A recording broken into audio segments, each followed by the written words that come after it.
guys? Good, how are you? Thanks, how are you?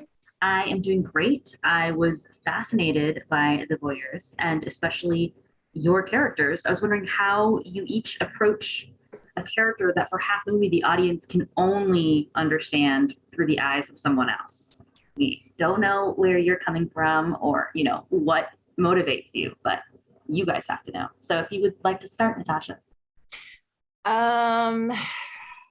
Well, we were just saying it's kind of like putting on a play because we're being filmed from the other side of the courtyard. And I think I got to credit the writing there because it was just a choice of what content to involve, whether it be the birthday cake scene where it's my birthday and then I'm leaving for a trip and then we have a cute Halloween party we're preparing for. And it was just selective looks into our lives that Michael chose to write that I think built the characters when you couldn't hear them yet or know anything about them. That's I really am struggling not to talk about spoilers. Right. Yeah.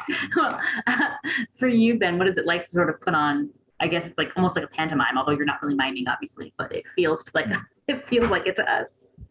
You choked on the sushi. Oh, yeah. I suppose, I'm trying to not talk in spoilers either, but I suppose there is a certain level of artifice in what they're presenting. I suppose what was quite interesting was thinking about what we as a couple wanted to present.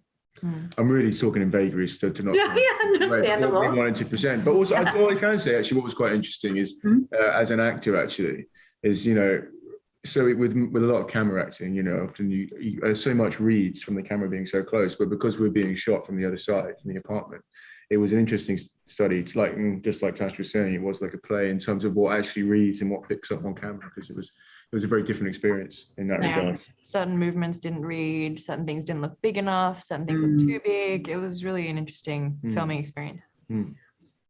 Well, also without spoilers again, because it's so big, you each have very significant interactions with Pippa, with Sydney Sweeney. So what was it like to build your respective relationships with her without regard to each other?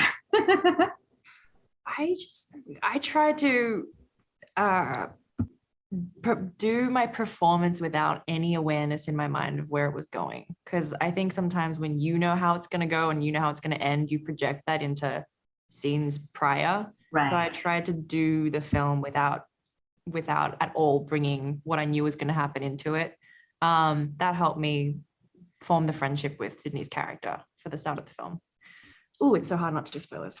That was a really good I'm trying to pick my words. Right. And how did you approach those scenes, Ben?